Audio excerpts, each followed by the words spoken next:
Wimbo tukaweza kuimba wimbo, but before I go there, niruhusu niweze kuwashukuru wale ambao walikuwa wanahudumu mbele yangu. Kuna waimbaji ambao waliweza kuleta nyimbo safi za Mungu. Kwaya yetu niliwaona wakiimba masaa ya asubuhi. Vijana nimeona wakitoa nyimbo za zamani. Wale ambao ni wapiga tarumbeta wa bingu wameweza kuleta wimbo ambao ni wa thamani sana. Bwana awabariki, tuzidi kumtumikia Mungu. Nashukuru mwalimu ambaye ni Priscilla aliweza kuleta hadithi ya watoto ya maelekezi. Bwana akubariki unapozidi katika huduma ya Mungu. Masaa haya nataka tuweze kufikiria maneno yaliyo katika wimbo namba 58. Neno la Mungu ama mtunza wimbo ambaye kwa jina anaitwa J.R. Sweni aliimba wimbo akasema ya kwamba leo ninafikiria nchi nzuri ninayotaka kuiona. Nisimamapo karibu na Mwokozi, tajini zitakuwa nyota. Ana shauku ya kuweza kuiona nchi nzuri na anatamani sana kuwa katika mji wa mbinguni, lakini akasema hata kana kwamba nitakuwa pale, ningependa kuwa na taji ambayo itakayokuwa na nyota. Na akajiuliza, je, tajini zitakuwa nyota? Na akasema katika fungu linalofuata, sijui tajini mwangu kama nyota zitang'aa kila wakati. Nitakapo amka katika majumba zitakuwa nyota tajini. Ni swali ambalo analolijiuliza ya kwamba nitakapoingia pale, ana shauku sana ya kuweza kuingia pale na anatarajia na ana imani ya kuwa atafika pale, lakini anajiuliza katika taji ambayo nitakaovikwa itakuwa na nyota katika taji hiyo. Anasema kwa nguvu za Bwana nitafanya kazi, nitafuta roho za watu ili niwe na nyota katika taji Bwana anapotupa tunu. Alikuja akaelewa ili kusudi aweze kuwa na taji na nyota katika taji kwa nguvu ambazo amepewa na Mungu, ni aweze kufanya kazi na aweze kuleta roho za watu ili kusudi atakapoingia mbinguni aweze kuwekewa taji ya nyota katika taji yake. Ubeti wa tatu wakasema ya kwamba nitakuwa na furaha nikimwona kuweka mbinguni pake watu waliovutwa kwa ajili ya kazi zangu na roho yake. Asubuhi ya leo au mchana wa leo, ningependa uweze kujiuliza ya kwamba unapokuja katika kanisa la Mungu, je, kuna jambo lolote unalolifanya ili kusudi wimbo huu uweze kupata nafasi katika maisha yako? Our topic today is Chaplain's life with a purpose, or Christian's life with a purpose. Maisha ya Mkristo yaliyo na maazimio, maisha ya mwanachaprinsia yaliyo na maazimio. Ningependa kuuliza swali, je, ulipoingia katika kanisa la Bwana na ukaokoka ukaitwa Mkristo, je, una malengo ya kufanya kazi ili kusudi uweze kuwa na taji iliyo na nyota baada ya kazi zako? Au uko tu kanisani unaendelea kama kawaida, mwishowe unaenda nyumbani? Tulisomewa fungu la kufungua kitabu cha Isaia ambao ni 49, fungu lake ni la 4. Isaia alikuwa anaongea na wana wa Israeli baada ya kuweza kuitwa wana wa Mungu, baada ya kuweza kuteuliwa na kuweza kuongozwa waweze kuwa vielelezo ya kuongoza wengine katika kumuona Bwana. Isaia akaangalia akaona jinsi ambavyo wamepotoka, na katika kizazi chake alipokuwa hai akaweza kupewa wito wa kuweza kuwaonya wana wa Israeli ya kwamba waweze kurudia njia zao, na akaongea jinsi ambavyo dunia ya Waisraeli katika aya ya 24 inayumbayumba. Akaongea kuhusu dunia ya Waisraeli inalewalewa kama mlevi. Akaongea kuhusu jinsi ambavyo itaanguka na haitasimama tena kwa sababu ya uovu uliokuwa unaendelea pale.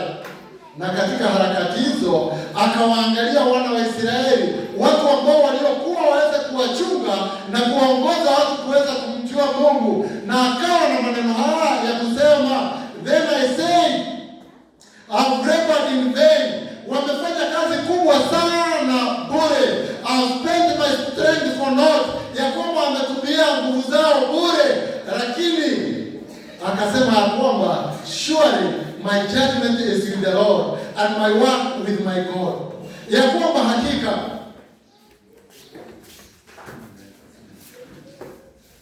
akasema ya kwamba kwa hakika hukumu yangu ina Bwana na kazi zangu zina Bwana. Ni kitu gani hiki alikuwa anaelezea? Ya kwamba wana wa Israeli wamepewa majukumu, wamepewa wajibu na wameweza kuwekwa ili kusudi waweze kuwa kielelezo, waweze kumtumikia Mungu. Asubuhi ya leo niruhusu niweze kusema na wale ambao ni viongozi wa kanisa, wazee wa kanisa, wachungaji, wale ambao ni mashemasi na sana wanachamprincia ambao wameweza kufundishwa wakahitimu kitengo cha kwanza, cha pili, na wengine wanaendelea katika darasa, na huku wanapovaa sare kama mimi wanaitwa wanachamprincia. Swali ni je, kazi yako ambao umeifanya ina faida au ni bure? Unajua, nashukuru wanachamprincia ambao walifanya kazi wakiunganika na washiriki wengine, wakatembea katika kijiji cha Soweto, wakaongea na wazazi pamoja na watoto, na asubuhi hii au siku ya leo wameweza kuwaleta watoto ambao tunashiriki pamoja nao. Bwana asifiwe. Mungu awabariki. Lakini swali ni je, umefanya kazi ukiwa katika kanisa la Mungu ambayo inaonekana ina faida, itakuletea taji, au umefanya kazi bure? Kwa nini niseme haya? Ni kwa sababu katika ulimwengu ambao tunaokaa na katika kanisa na katika kitengo cha wanachamprincia, wengi tulio nao hawana maazimio katika mioyo yao. Wengi wao wako kanisani na washiriki wengi wako kanisani, lakini kazi zao ni bure, ni kuonekana Sabato alafu wanarudi nyumbani Sabato nyingine bila kumfanyia kazi Mungu wao. Mwandishi mmoja kwa jina Rick Warren akaweza kusema ya kwamba life without God has no purpose. Maisha bila Mungu hayana maazimio. Ndio tunaweza sema ya kwamba tuko na Mungu na tumekuja kanisani, hivyo basi tunaweza kuwa na maazimio, lakini akaendelea kusema ya kwamba life without purpose has no meaning. Tunaweza kusema ya kwamba tuko na Mungu, tuko kanisani, lakini hatuna maazimio yoyote. Maisha hayo ambayo ni ya kuja kuketi kanisani na kulishwa na kuvaa sare alafu mwisho unaondoka, hayana meaning yoyote. Akaendelea kusema ya kwamba without meaning in life, life has no significance. Bila maana katika maisha hayana mwelekeo. The greatest strategy in life is not death, but life without purpose. As a leader in the Seventh-day Adventist Church, ukiwa kiongozi katika kanisa la Mungu, ukiwa kiongozi wa vijana, ukiwa kiongozi wa wazee, na ukiwa mzee, ukiwa shemashi, ukiwa mshiriki, ukiwa kijana, ukiwa mtoto, je, una maazimio yoyote? Na uwepo wako na wito wako wa kuwa Mkristo una maana yoyote katika kanisa siku ya leo? Ninaongea nikiwa na huzuni, hasa kwa wanachamprincia walio na ujuzi mwingi waliopokea baada ya kusoma katika kitengo cha kwanza level 1, ambao wana uwezo wa kutembea kuwakuta wengi na kuwafariji wengi wakiwa wanakaa kitako bila kufanya kazi yoyote. Ndugu na dada zangu, unaweza kusema ya kwamba hakuna yule ambaye ananiona mimi, mradi niende kanisani na nirudi. Lakini nataka kukuambia hivi, kuna shida. Kwa sababu gani? Kitabu cha Ibrania 12 aya yake ni ya kwanza na ya pili ina wito kwetu. Mwandishi wa kitabu cha Ibrania ni nani? Wengi wanasema ni Paulo, lakini wanascholars wanasema ya kwamba haijajulikana. Wengine wanasema ya kwamba ni Yakobo ndugu wa Yesu Kristo, wengine wanasema ni Petro, na wengine wanasema ya kwamba ni Luka, lakini haijulikani. Yule aliyekiandika kitabu cha Ibrania alikiita kitabu cha Betaisim, kitabu ambacho ni cha wema. Ni kwa sababu gani? Kilikuwa kina wageni kwa Waibrania ambao walikuwa ni Wayahudi uzuri wa Ukristo na kuliko uzuri wa dini ya Kiyahudi, Judaism. Na akaandikia Wayahudi au Waibrania ujumbe huu akisema ya kwamba nasi kwa kuwa tumezungukwa na wingu kubwa na mashahidi namna hii, ya kuwa tukiwa wanachamprincia, tukiwa washiriki wa kanisa la Kongo, mashahidi ambao wanakuona kila Sabato unapotoka ukienda kanisani. Wanasema ya kwamba huo ni Mwadventista. Lakini swali ambalo wanalojiuliza ni je, siku gani ambao utakaoleta ujumbe huo wa Mwadventista kwao? Kwa maana unaonekana na Biblia, unaonekana ukiwa umevaa sare uniform ya chaplains ukienda kanisani. Hata wengi wanajiuliza maswali, uniform hii inafanya kazi gani? You know, siku moja kijana wangu wa pili, sikuleta salamu za mke wangu, aliniambia ni wasalimu, na sikuleta salamu za kanisa kwa sababu nilipigiwa simu katikati ya wiki. Lakini kwanza mpokee salamu za babes. Hamjambo? Hata mimi niko na babes, tumeishi na yeye over 33 years na nashukuru Mungu. Mulileta babes, hata sisi tumeipokea. Bwana asifiwe. Ninampenda. Nataka kusema namna gani? Wakati mwingi tunapotembea na baada ya kuweza kufundishwa, tunatembea tukidhani ya kwamba watu hawatuoni pale. Watu wanakujua ya kwamba wewe ni Mwadventista. Zaidi sana wanakujua ya kwamba wewe ni kiongozi. Je, unatekeleza uwajibu wako katika njia iliyo sawa? Katika njia ambayo inawavuta wengi ambao wanaokuzunguka waweze kumwona Kristo? Mwandishi wa Ayubu anasema ya kwamba nitakuwa na furaha nikimuona, kuweka miguuni mwake watu waliokuja kanisani kwa ajili ya kazi zangu na kwa ajili ya oa za Mungu.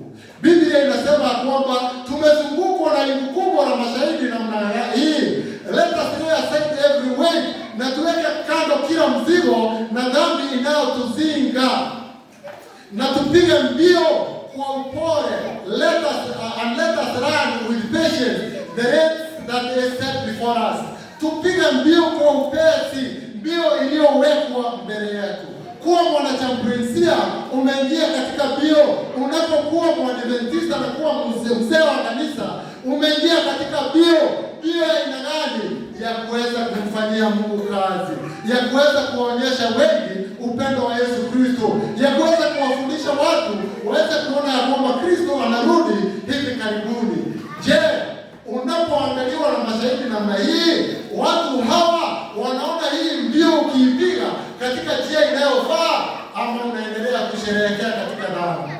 Mwandishi akaendelea kusema ya kwamba and let us set aside every weight and sin which doeth easily beset us. Ili kusudi tuweze kufanya kazi ya Mungu, ili kusudi tuweze kumtumikia Mungu wetu, ni lazima tuweze kuweka mizigo ambayo inayotuzinga.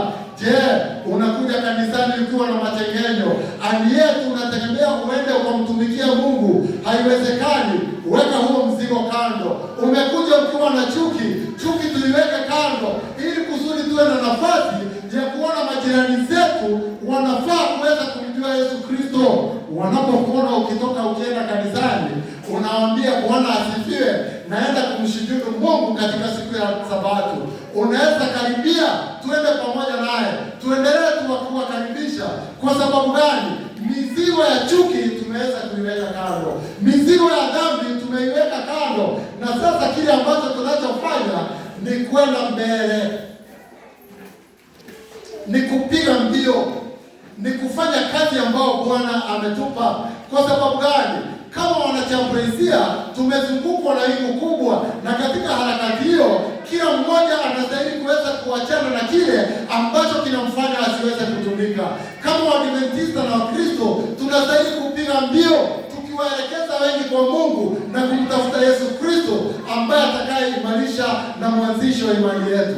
Hivyo basi tunaona ya kwamba katika mbio hizi, kama ilivyo katika riadha, inaweza kuwa na shida zake. Hebu angalia wanariadha. Katika nchi ya Kenya tumebarikiwa na kuwa na wanariadha, na katika dunia wanajua kuna wanariadha wanaotoka katika Kenya. Ili kusudi wafikie kiwango cha kuwa wanariadha wa kimataifa, kuna sheria ambayo imewekwa pale, na sheria hizi ni lazima ziweze kufuatwa mpaka mwisho. Tukiwa watu wa Mungu, tukiwa viongozi wa kanisa, tulipoanza mwaka na kuteuliwa, kuna sheria ambazo tulikuwa tuweze kufuata.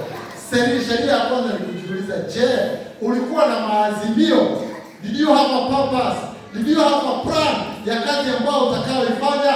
na kazi hiyo umeitekeleza namna gani, na umeweza kuwafikia malengo yako kwa njia gani, na unayatarajia kuyafikia mengine katika njia gani. Tunaona ya kwamba sheria mpaka zifuatwe tunapoingia katika utendaji wa kazi.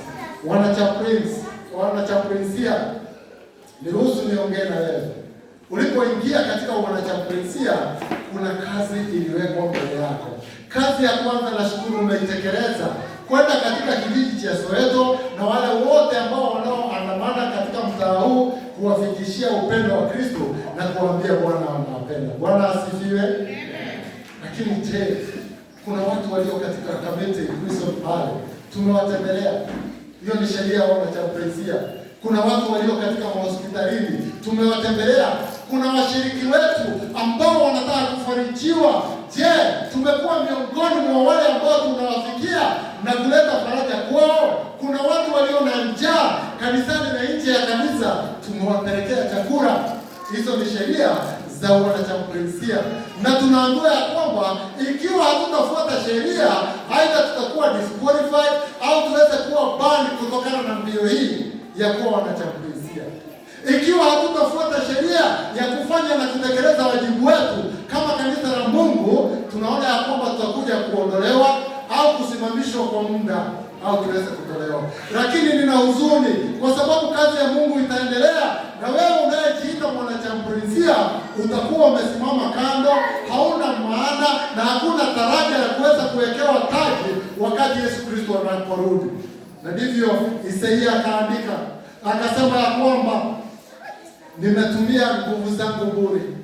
Anapowaambia wana wa Israeli, Wayahudi ambao walikuwa kielelezo kwa ajili ya kazi ya Mungu, akawaambia kwamba utasema nimefanya kazi bure, nimetumia kazi yangu nguvu zangu bure bila faida. Kwa sababu gani?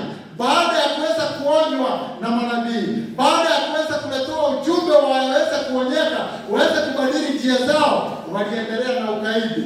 Lakini hiyo yote ilikuwa ni bure, kwa sababu mwisho wake faida yao ilikuwa ni kuchukuliwa mateka na kupelekwa nchi ya Babeli. Je, wewe baada ya kumtumikia Mungu umepata faida? Unajua, namshukuru Mungu kwa sababu ya mtumishi wake Paulo. Anapomwandikia Timotheo, alimwambia kwamba fanya kazi, kuwa tayari, hubiri neno, uwe tayari wakati ufaao na wakati usiofaa, karipia, kemea kwa mafundisho. Kwa sababu gani? Nataka kuwa na jambo. Katika kitabu cha Timotheo wa pili 4:7 akasema, baada ya kumaliza kazi, nimepiga vita vilivyo vizuri, mwendo nimeumaliza, imani nimeilinda. Ninachongojea sasa ni kuweza kupokea tuzo au taji ya haki Bwana atakayonipa, na si mimi peke yangu. Katika siku hiyo ya mwisho nitapokea taji ni pamoja na wale wote ambao wanapenda kuja kwa Yesu Kristo baada ya kuonyesha njia ya Bwana. Bwana asifiwe. Je, ukiwa mwanachaprinsia, ukiwa mshiriki, ukiwa mzee wa kanisa, katika mwaka huu unaweza kusema ya kwamba nimepiga vita vizuri, nimemaliza mwendo, na unaweza kuclaim ya kwamba utapewa taji. Ni lazima tuweze kufuata sheria, ni lazima tuweze kumtumikia Mungu, na wito wetu shauku yetu inastahili kuwa na maazimio ya kuweza kuwafikia wale ambao Bwana amewaweka mbele yetu. Jambo la tatu, wakati tunapofuata sheria katika mbio, ni lazima tuweze kuelewa area ambayo tunayokimbilia.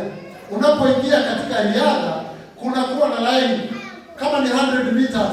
Katika hizo line, wakati mkimbiaji anakimbia, anakimbilia katika line yake. Ukitoka uende katika line ya mwingine, umeasi. Nataka kusema namna gani? Tukiwa washiriki wa kanisa la Mungu, we must understand our area of operation. Ikiwa ni mwanachaprinsia, elewa leni yako. Ukiwa ni kiongozi wa vijana, elewa kazi yako na maazimio yako ambao utakayoyafanya na malengo yako ambao utakayoyafikia. Ikiwa ni mzee wa kanisa, kiongozi wa mama, unganisha wakina mama wote, unganisha wazee wote, unganisha wazee na kanisa lote kwa ujumla. Ukiwa ni mzee wa kanisa na mchungaji, aliweka kanisa kwa umoja ili tuende mbele kuhubiri Injili. Je, kwa nini hatujawafikia watu wengi ambao tunaokaa pamoja nao? Ni kwa sababu tumeshindwa kuelewa our areas of operations. Tumeshindwa kuelewa ni wapi ambao tunastahili kuweza kumtumikia Mungu. Na wengine wanasema ya kwamba ni kwa sababu sina kazi ya kuifanya, ni kwa sababu haujielewi wewe ni Mkristo wa aina gani katika kanisa la Mungu. Lakini baada ya kuelewa utafanya kazi. Malengo yetu ni yapi? Aim for achievement and strengthening the unity and growth of the church and plan to give progress report at the end of the year. Ukiwa mzee wa kanisa, kuwa na maazimio ya kuweza kufanya kanisa la Mungu liendelee, likiwa na umoja na likiwa na ushirika na likifikia wengine kule nje. Na hapa ndipo wanachaprinsia wanaingilia, kwa sababu tuna mafunzo ya kuweza kuongoza kanisa, kuweza kuwafikia wale ambao kanisa haliwezi kuwafikia, ili kusudi waweze kumuona Yesu Kristo, tukiwa tumeshikana mkono na washiriki wa kanisa la Mungu. Unajua Yesu Kristo akaongea akimtumia Paulo anapomtumia ujumbe Timotheo, anapomwandikia waraka katika Timotheo wa kwanza 1:12, na akasema, and I thank Christ Jesus our Lord who has enabled me for that he counted me faithful, putting me into the ministry. Mungu amekuita, amekuweka katika huduma, katika kitengo chochote ulicho nacho kanisani. Na anapokuweka katika huduma hiyo, ukiwa mwanachamburizia, kuwa na maazimio, hapa purpose, kuwa na malengo. Na unapokuwa na lengo, utaweza kutimiza lengo lako na kufanya wengi waweze kumuona Bwana. Na hii itazidi kuwa ndani yako.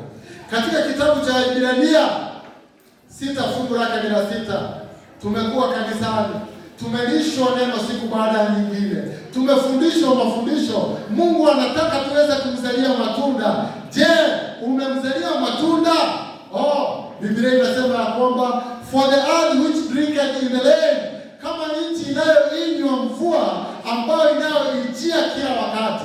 Tuko katika msimu wa mvua, na mvua inapoendelea kunyesha kila wakati, tunaona ya kwamba ardhi inachipusha mboga ambazo zinazoliwa na watu, na katikati yake inachipusha miiba ambayo haina faida. Mwisho wake tunaona ya kwamba faida ya hizi miiba ni kuweza kukatwa na kuchomwa. Swali ambalo ninalojiuliza asubuhi ya leo na mchana wa leo, ukiwa mwanachamburizia, ukiwa mshiriki katika kanisa la Mungu, je, baada ya kunywa neno la Mungu siku baada ya nyingine, baada ya kulira na baada ya kuendelea kufundishwa, je, unafanya kazi yoyote ili kusudi uweze kuwa na taji katika na nyota katika taji yako? Au wewe ni kama mvua inayonyesha katika ardhi, na badala ya kutoa mboga na matunda yanayoliwa na watu, unatoa miiba? Ningependa ujiulize, una faida gani katika kanisa la Mungu? Una maazimio gani? Umewaunganisha washiriki kiwango gani? Umepeleka ujumbe kwa watu wa Mungu kule nje kiwango gani, ili waweze kumuona Yesu Kristo? Swali ambalo nataka ujiulize. Mwandishi akasema ya kwamba kama mvua inaponyesha, baada ya kunyesha chakula kinatokea, na kama umelima, umepanda mahindi, umeweza kuweka mbegu na kila kitu, unatarajia kuweza kuvuna mahindi. Lakini kama hujalima, tegemea kukuta miiba ambayo itakudunga, na mwisho wake utaikata iweze kuweka katika moto.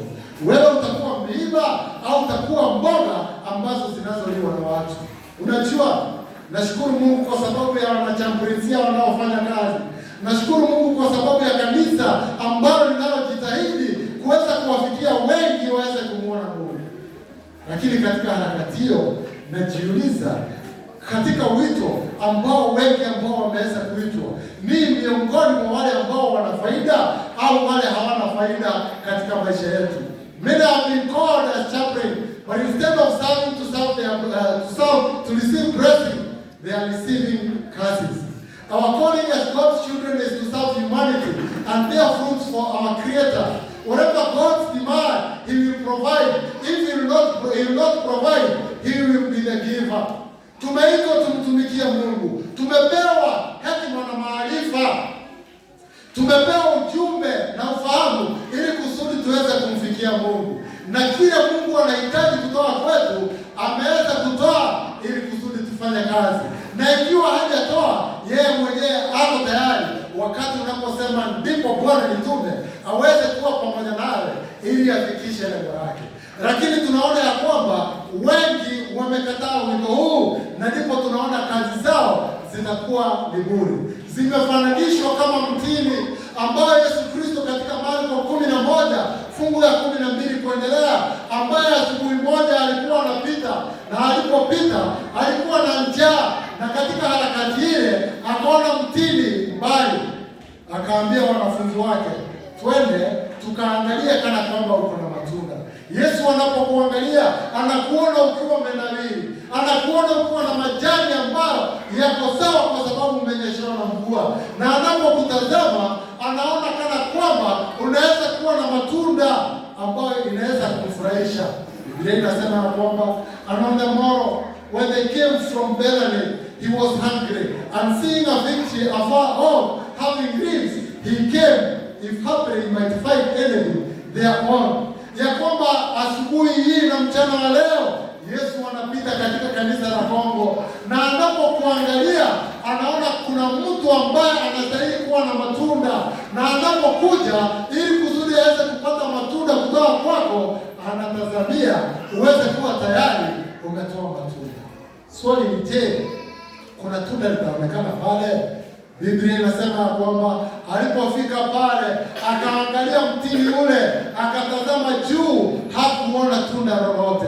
Huenda ikawa Yesu Kristo anakupitia siku ya leo, anakuangalia aweze kuona kana kwamba kuna tunda atakalolitoa kwako, ukiwa mwanachamburizia kwa kufanya kazi, ukiwa mzee wa kanisa, ukiwa kiongozi kwa kutekeleza wajibu wako. Je, anaweza kupata tunda lolote ndani yako? Biblia inasema ya kwamba he came if haply he might find anything thereon, and when he came into it, found nothing but leaves. Alipokuja kwake hakuona chochote, bali aliweza kuona matawi. Ni nini kinaonekana katika maisha yako ukiwa mwanachamburizia asubuhi ya leo, ukiwa mshiriki wa kanisa hili siku ya leo? Je, una faida yoyote? Una matunda yoyote? Umemfanyia Mungu kazi? Yesu Kristo alipouangalia huo mtini akakosa mwana wake, hakupata matunda, kwa sababu mtini ulikuwa unasema ya kwamba uniangalie nimenawiri, lakini si wakati wa kutoa matunda. Biblia inatuambia kwamba katika Timotheo wa 2:4 fungu lake ni la 2, hubiri Injili, uwe tayari wakati in season and out of season. Kuwa tayari wakati ufao na wakati usiofaa. Usingojee wakati ambao ni mwafaka wako kuhubiri. Asubuhi ya leo na mchana wa leo ndio wakati wa kuweza kupeleka ujumbe, ndio wakati wa kutembelea mtu ambaye ni jirani yako, ambaye ameumia, amekosa matumaini, amekosa mtu ambaye ni wa kumshika mkono, ili umwambie kwamba Bwana anakupenda. Haleluya. Lakini wengine wanasema ya kwamba mimi si mwanachamburizia, huu sio wakati, kama vile ule mtini ulivyokuwa unamtangazia Yesu Kristo ukisema ya kwamba huu si wakati wa kutoa matunda. Be instant, in season and out of season. Fikia wale ambao wako karibu nawe ukiwa na mafundisho ya kuchamburizia, au kama hauna, kwa sababu Mungu amekutuma pale ukaihubiri Injili. God expects us to have fruits, and productive Christian life falls under condemnation. You have been watered by God's grace with abundant ways of teaching and providence. What excuse do we have for being idle? Uko na excuse gani ambao unatoa kwa kutokumtumikia Mungu? Uko na sababu gani ya kusema ya kwamba sitawaleta watu katika kanisa la Mungu na katika ufalme wa Mungu, ili Bwana anaporejea niweze kuwekewa nyota katika taji yangu? Uko na sababu gani? Kuwa tayari wakati ufaao na wakati usiofaa. Kutoka mwanzo, mpango wa Mungu umekuwa ni kuweza kuwakomboa wanadamu. Na kutoka wakati kitengo cha wanachamburizia kilianzishwa, kiliwekwa ili kusudi wanadamu ambao wanaoonekana hawawezi kufikiwa na kanisa wawe na nafasi ya kufikia. Ndio, kuna watu walio gerezani. Kanisa haliwezi kutoka hapa liende gerezani, la, lakini kama mwanachambulia uko na uwezo wa kutembea pale, uhubiri Injili na uonyeshe fadhili zako ili watu wamjue Yesu Kristo. Bwana asifiwe.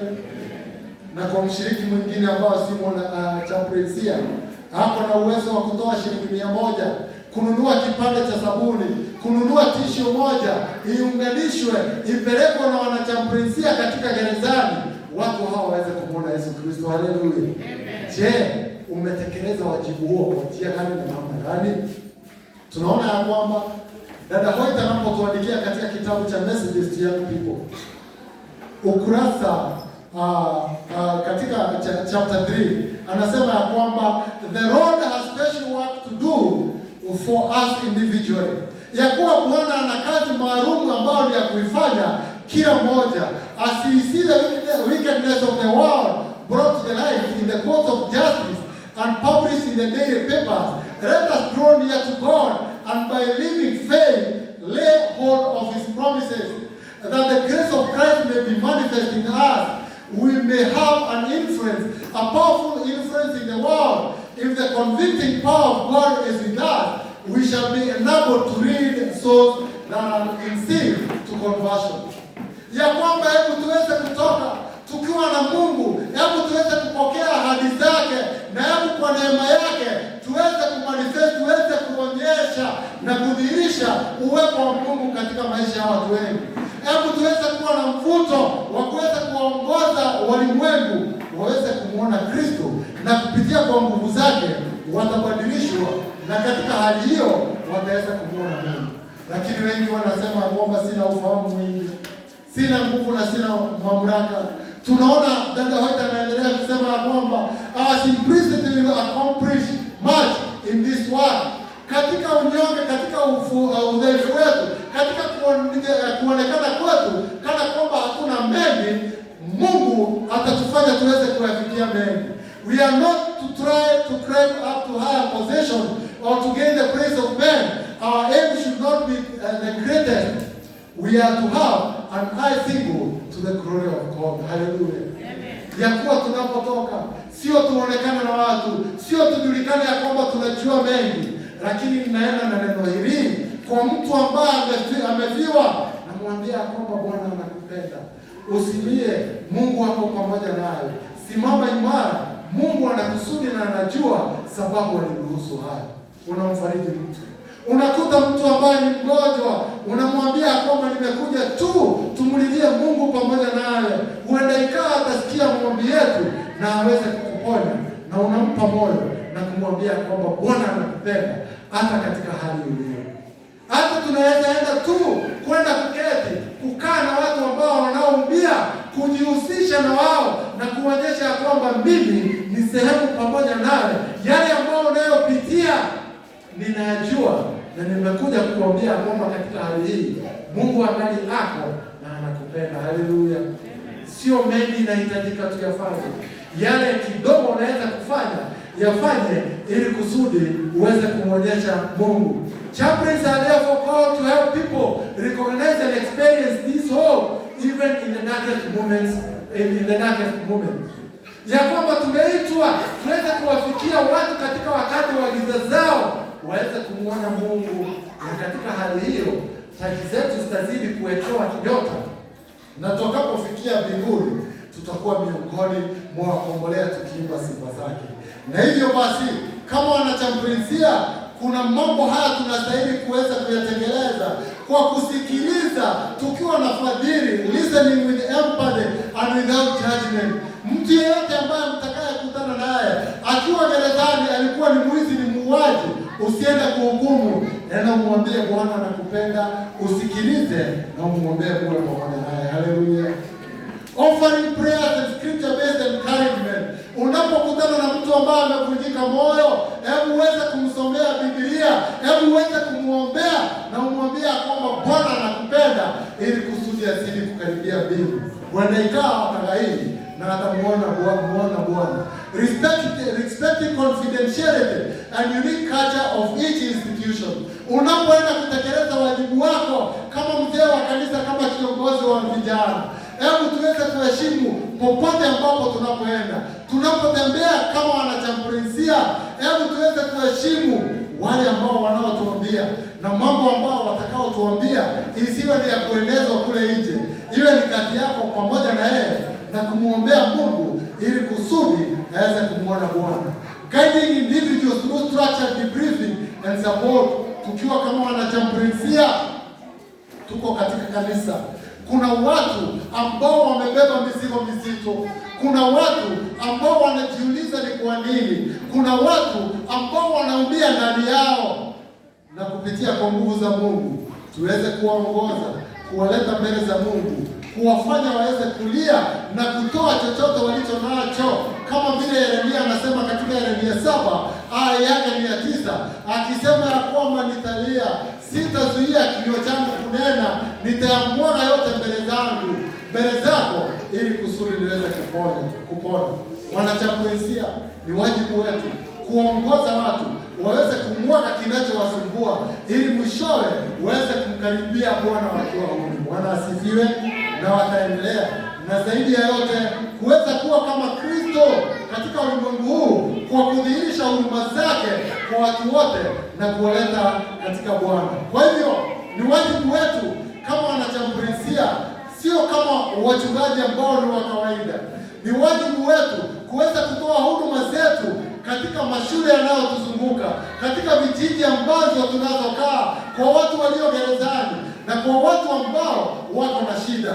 Therefore, tunatembelea wagonjwa walio hospitalini, wale ambao ni wanafunzi wakiwa mashuleni, waliofungwa wakiwa gerezani, na tunakuwa wa kwanza kuwasaidia wanajeshi wetu na wale ambao wanaofanya kazi ya kulinda nchi yetu kwa kuwapa counseling, kuwashauri na kuweza kuwafanya waweze kumwona Mungu. Ndugu na dada zangu, tuna kazi kubwa ya kutekeleza. Unajua, Yesu akapeana kisa katika kitabu cha Luka 13 fungu la 9. Akapeana mfano huu akisema ya kwamba mtu mmoja alikuwa na shamba na alikuwa na mzabibu pale. Aliweza kulima, akaweka mtunza shamba, akaendelea kulima na kutunza huo mti, na alipoutunza akaja mwaka wa kwanza mwenye shamba akaangalia matunda, hakupata. Akaja mwaka wa pili mwenye shamba akiangalia matunda, hakupata. Akaja mwaka wa tatu vivyo hivyo, hakupata. Swali ambalo nataka ujiulize ukiwa katika kanisa la Mungu, mwaka wa kwanza kuna matunda uliyomletea Bwana? Mwaka wa pili ulimletea Mungu matunda, na sasa ukiwa mwanachambulia, hata mwaka huu wa tatu umemletea Mungu matunda ya aina gani? Huyu mwenye shamba akaambia mtunza shamba, huu mti unaniletea hasara, ukate, hata ardhi unaiumiza, hauna faida. Lakini nashukuru Mungu, kitabu ni cha Ufunuo 3 fungu la 14, fungu lake ni la 17. Tukiwa kama wanarudikia, licha ya kuwa na uvuguvugu, tungali tumo katika kinywa cha Bwana. Anapokuja kutafuta matunda ndani yetu, anapokosa, Yesu Kristo anasimama pale. Mungu anatafuta matunda, hakuna. Yesu anasimama, anamwambia Mungu, mwaka huu uache, nitaulima, nitautilia samadi, nitaumwagilia maji na nitauboresha kwa vyote unaohitaji. Huenda ikawa at the end of the year utapata faida. Je, Mungu atakapokuangalia na anapokupa kipindi hiki cha neema, je, kuna faida yoyote ambayo atakayoipata baada ya mwaka huu ambao tulio nao tutakapomaliza mwaka huu? Anategemea aweze kupata faida kwako, na tunaishi katika kipindi cha neema. Hakika yake ni kwamba anatarajia kuja kutupa tunzo na anatarajia kuja kutupa thawabu, kwa sababu tunatumia nguvu zake. Itakuwa ni pale kwako wakati utakaposema kwamba mimi sina kazi na hakuna kile ninatekeleza. Nataka kusema namna gani? Kama wewe ni mwanachambulia, ni wakati wako wa kuamka, wa kufanya kazi, wa kuwafikia wengi ili kusudi waweze kumwona Bwana. Kama wewe ni mshiriki wa kanisa la Kiadventista la Kongo, ni wakati wako wa kuamka, kuweza kusema ya kwamba niko tayari niende nikamtumikie Mungu katika kitengo chochote nilicho nacho, ili kusudi niweze kumletea Mungu matunda. God, our husband man, Mungu ambaye ni Bwana wetu, amekuwa akija akitafuta matunda kwetu kama wanachambulia, kama washiriki. Lakini swali kubwa ni je, atapata matunda katika maisha yako? Ndipo Isaia anasema ninapomalizia kwamba kisha nikasema, nimefanya kazi bure, nimetumia nguvu zangu bure bila faida. Hakika hukumu yangu ina Bwana na kazi zangu ziko na Bwana. Je, Mungu anapokuja kuhukumu, utapata hukumu ya mtu ambaye amefanya kazi na amezawadiwa zawadi, au itakuwa ni bure? Swali tujiulize. Ndipo Paulo akawaandikia Wakolosai katika Wakolosai 3 aya 24 na 25 na 23 na 24, akasema kwamba jambo lolote ulifanyalo lifanye kwa moyo kama kwa Bwana, wala sio kama kwa wanadamu. Wakati tunapoitwa kama wanachambulia, tunastahili kuamka tufanye kazi kama tunamtumikia Mungu, sio wanadamu. Wakati tunapoitwa kama Wakristo, ni wakati wa kuamka twende tukamtumikia Mungu, sio kama kuwatumikia wanadamu. Kwa sababu gani? Tukijua ya kwamba knowing that of the Lord ye shall receive the reward of inheritance, ya kuwa kutoka kwa Bwana tutapokea thawabu ya urithi wake, kwa sababu tunamtumikia Bwana Yesu Kristo. Swali ni je, wewe unamtumikia nani? Na katika huduma yako umepata faida gani? Na katika hali hiyo itakuwezesha wakati wengine watakapokuwa wakiiba ya kwamba zitakuwepo nyota katika taji yako, wewe pamoja nami ziweze kuwa nyota katika taji yetu. Tunaposimama na wimbo 107, song number 107, tunaposimama nao tusimame. Nina maswali ambayo nataka kujiuliza. Ujiulize na nataka kuuliza. Je, sauti yake Bwana inapoita na inapouliza kwenda nani tayari? Uko tayari kuweza kumtumikia Mungu? Uko tayari kwenda kumtumikia Mungu, au utaendelea kukaa kitako bila faida yoyote katika kanisa la Mungu? Sauti ni yake Bwana, kwenda nani tayari? Chorister, ili kusudi niweze kuuliza maswali 3 4 tunapotamatisha kipindi cha asubuhi ya leo.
Ni mwanachambulia gani atakayesema ya kwamba Bwana, niko tayari kuamka kutekeleza wajibu wangu na kuuika kuendelea kukutumikia, nisije nikapatikana bila faida?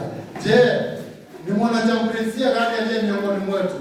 Kama uko tayari, njoo hapa mbele tuweze kuomba pamoja nawe. Wale ambao ni wanachambulia wamefundishwa, aliye tayari kwenda kutekeleza wajibu wake, kuona wagonjwa walio hospitalini, kuunganika na wengine waenda katika kijiji cha Soweto kwenda kuwaleta watu wa Mungu. Njoo hapa mbele tuweze kuomba pamoja naye. Sauti ni yake Bwana, kwenda nani tayari? Ambaye atakayesema ya kwamba nimefanya kazi yangu sio bure, iko na faida. Na aseme ya kwamba hukumu yangu ina Bwana, niko tayari kukutumikia, niko tayari kuuika na kuendelea kutekeleza wajibu wangu. Kama uko tayari kumtumikia Mungu, wakati ni wako, uje hapa mbele tuende kuomba pamoja naye. Wanachambulia wote ambao wamefundishwa. Kama hauko tayari kuweza kumfanyia Mungu kazi, endelea kukaa, hakuna shida. Lakini Mungu ametupa neema, kipindi cha neema, ili tumtumikie namna katika kazi yake. Stanza ya pili.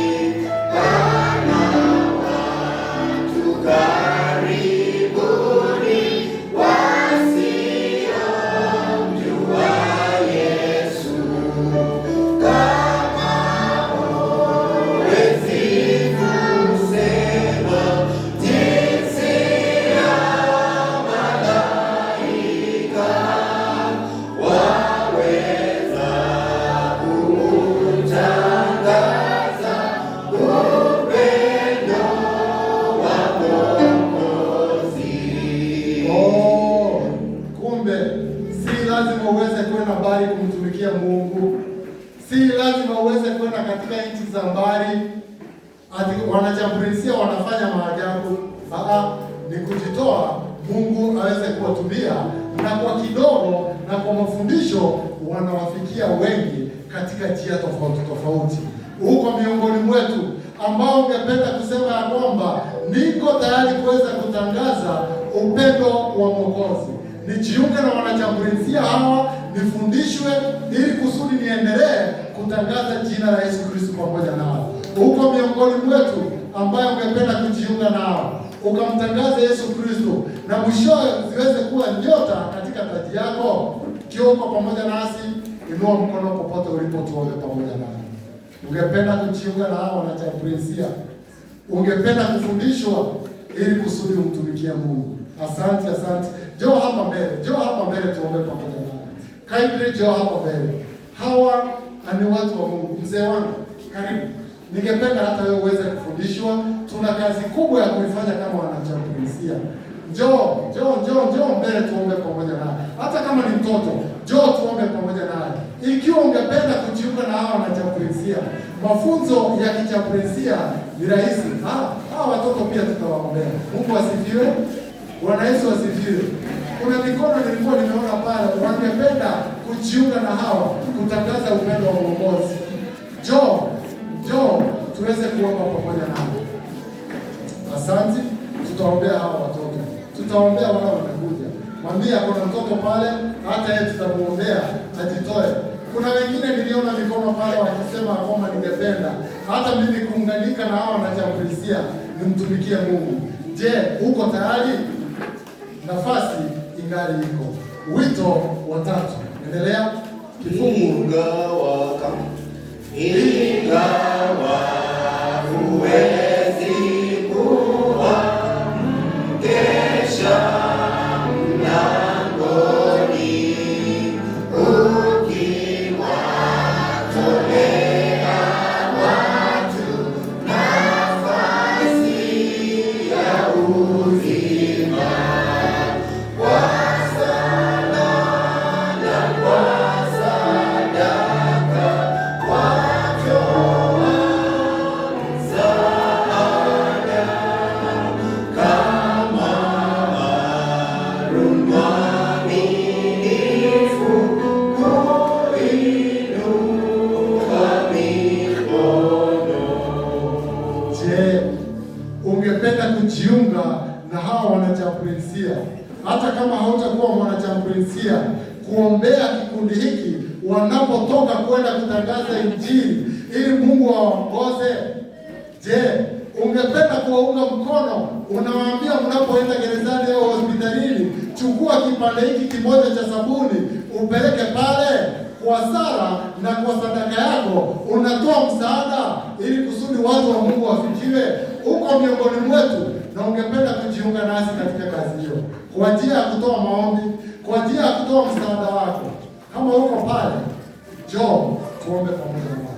Pia ni vema tuje tuombe pamoja. Mungu akupe kile ambacho utakachojitolea. Kama uko tayari tu kutoa hata kama ni maombi, karibu sana dada zangu, ndugu zangu, tuweze kuwaombea hawa watu wanapotoka ili watekeleze wajibu wao. kwa sala, kwa sadaka, watoa msaada, kama Haruni mwaminifu kuinua mkono. Ninakumbuka wakati wana wa Israeli walipokuwa wanapigana na taifa la Ai, wakati Haruni alipomuinua mkono Musa, wana wa Israeli walipigana na wakashinda. Kwa sala na kwa sadaka watoa msaada, kama Haruni mwaminifu kuinua mkono. Kama uko tayari kuwaunga mkono hawa wanachambulia wafanye kazi, njoo tuweze kuomba naye. Beti wa mwisho wa hili. Roho kama roho za watu zikifa, Bwana akikuita, usiseme kwa uvivu, hakuna kazi kwangu. Kwa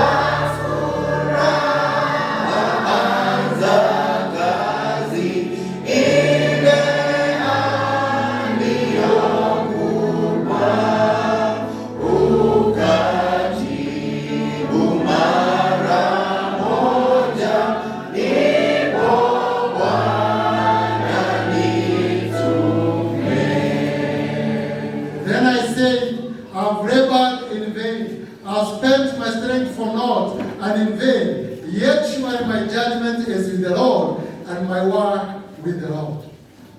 Roho za watu zikifa, Bwana akikuita, usiseme kwa uvivu, hakuna kazi kwangu.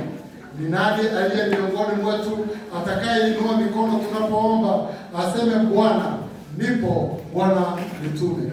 Kama ni ombi lako, Mungu akutume popote ulipo, hebu tuweze kuomba pamoja nawe. Mungu mtakatifu uishie milele, lihimidiwe na litukuzwe jina lako mbinguni na duniani. Tunashukuru kwa sababu ya nafasi ambayo umetupa kusikiza neno lako. Mungu umenena nasi na kutoa ujumbe wa maonyo ya kuwa tunaweza kuwa katika ulimwengu huu tufanye kazi bure na mwishowe tusipate faida. Lakini ombi letu ni kwamba utusaidie ili unapotuita tuwe tayari ututume tukakutumikie. Mikono imeinuliwa ni kusema ya kwamba Bwana tuko tayari tutume tuweze kukutumikia katika njia ambayo unaoona ya kwamba inafaa katika ulimwengu huu. Kwa njia ya kipekee na wakabidhi wote ambao wamejitoa kusema ya kwamba tutawaunga mkono wale ambao ni wanachambulia kuhubiri Injili. Wako tayari kutoa mali yao na kwa maombi ili kusudi kazi hii iendelee katika kanisa hili la Kongo. Wabariki na uongoze, wape neema na nafasi ya kuweza kupiga magoti wakikumbuka kikundi hiki na kukumbuka kazi yako. Na wakabidhi wote ambao wamejitoa na kusema tutajiunga na wanachambulia kwenda kutumika kwa kazi yako. Waongoze Bwana, waandalie mafunzo maalum ambayo itakaowawezesha kutekeleza wajibu wao na kuhubiri Injili katika kizazi hiki. Na kushukuru kwa sababu ya wanachambulia ambao wamejitoa na kusema ya kwamba tutaamka na kuzinduka katika usingizi, kwa kusudi unapotupa tunu na taji tuweze kuwa na nyota katika taji zetu. Tuamshe Bwana, tuongoze, tutumie, na wakati tunapotoka andamana nasi. Tusaidie kuweza kutoa huduma kwa yeyote ambaye tutakayekutana naye. Na mwisho ya yote tubariki kwa njia ya kipekee na kuomba kwa sababu ya watoto ambao wamejitoa kutoka Soweto. Walinde na watunze, wasaidie kuwa na msimamo ulio imara wa kutumika katika kanisa lako. Waongoze Bwana ili mahitaji yao yote uyakimu, na wanapotoka wanapata mibaraka itokayo kwako.